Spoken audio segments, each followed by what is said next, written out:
संशोधन विधेयक आ रहा है, इस पर क्या कहना चाहेंगे? अरे भारतीय जनता पार्टी से क्या उम्मीद करोगे? नोएडा वालों के लिए कोई नई योजना थोड़ी लाएंगे। ये ऐसा ही काम करेंगे। ठीक है। आपका क्या छीन लें, इसी की योजना लाते हैं बीजेपी के लोग। याद रखना, बीजेपी के लोग दिन भर ये प्लानिंग करते हैं कि आपसे क्या छीन लें। कोविड के टाइम में आपका वेतन कम हुआ था, आज तक बढ़ पाया आपका? अपना भी तो सोचो। अपना भी सोच नहीं रहे। देखो ये नेतृत्व पे आप क्या कहना चाहेंगे? इंडिया गठबंधन को लेकर के गठबंधन के नेतृत्व पे सवाल खड़ा किया। अभी कोई बड़ा सवाल नहीं पूछना है। ये हमारा इंडिया का अंदर का मामला है, ये हम लोग सुलझाते रहेंगे। क्या चीज? 27 में पीडीए चलेगा और पीडीए के लोग देख रहे हैं कि उनका वोट कैसे छीना जा रहा है, वो कैसे अपमानित हो रहे हैं। उन्हें एसओ की पोस्टिंग नहीं मिलेगी, सीओ नहीं बनाया जाएगा, क्योंकि वो वोट में कहीं न कहीं आपको दे देंगे। कौन सिपाही पोस्ट होगा? क्या पीडीए परिवार के लोग नहीं देख रहे हैं कि भाई जब पोस्टिंग होगी तो उनके नाम देखे जाएंगे, उनका नाम काट दिया जाएगा। तो ये जो पीडीए के लोगों का अपमान हुआ है, और यही तो हम कहते थे कि बाबा साहब भीमराव अम्बेडकर जी ने जो अधिकार दिया है, उन अधिकारों को छीन रहे हैं। बात ये वोट ही नहीं डालने दोगे आप, या दूसरे आपके लोग वोट डाल लेंगे, ये कहाँ की वो है? इसीलिए मैंने कहा कि इलेक्शन कमीशन मर गया है। इलेक्शन कमीशन को जांच करनी चाहिए कि जो मरे हुए लोग थे उनके वोट कैसे पड़ गए, और अगर वोट पड़े हैं तो प्रिसाइडिंग ऑफिसर और जो संबंधित अधिकारी उनके खिलाफ कार्रवाई क्या करना है इलेक्शन कमीशन। जो है ही नहीं वोट, उनके भी डाल दिए। गाड़ी आई और गाड़ियों के नंबर हम कहो तो आपको दे दें।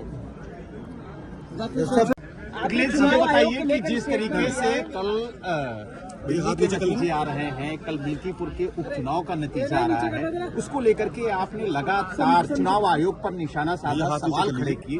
आखिरकार संवैधानिक संस्था पर इस तरीके के सवाल क्यों?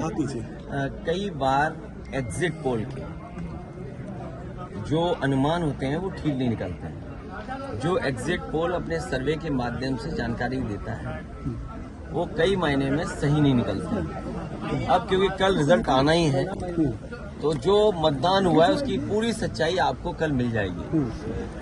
किसकी सरकार बनेगी, किसकी सरकार जाएगी, ये तो दिल्ली की बात हो गई। मिल्कीपुर चुनाव में, और मिल्कीपुर चुनाव शुरू होने से पहले अगर आपको याद होगा तो मैं चाहता था कि आप सब लोग वहां आएं और देखें कि वोट कैसे डाला जाता है और वोट कैसे पड़ता है।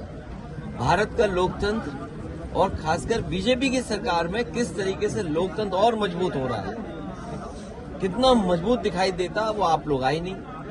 आपने एक बहुत बड़ी अपॉर्चुनिटी मिस कर दी। शायद ये सदी में एक बार देखने को मिली होती आपको। जैसे ये वाला कुंभ जो है, महाकुंभ की कोई परिभाषा नहीं है, लेकिन क्योंकि जमाना आजकल मार्केटिंग का है और जितना आप उसको कम्युनिकेट कर ले जाओ तो महाकुंभ हो गया। 144 साल का किसी ने प्रमाण नहीं मांगा। ये चुनाव भी 144 साल वाला जैसा चुनाव था जो आपको देखना चाहिए था। सोचिए आप, बगल के जिले जो हैं वहां से भारतीय जनता पार्टी ने अपने कार्यकर्ता बुलवाए। अंबेडकर नगर से कार्यकर्ता आए। अब तो हम लोगों को उनके गांव पता लग गए हैं क्योंकि पकड़े गए थे कुछ लोग। बगल के जिले से अमेठी से लोग आए थे, सुल्तानपुर से लोग आए थे, रायबरेली से लोग आए थे, और गाड़ियों के नंबर हैं। अगर आप चाहोगे तो मैं अपने पार्टी के पेज पे कुछ गाड़ियों के नंबर आपको दे दूंगा, डाल दूंगा।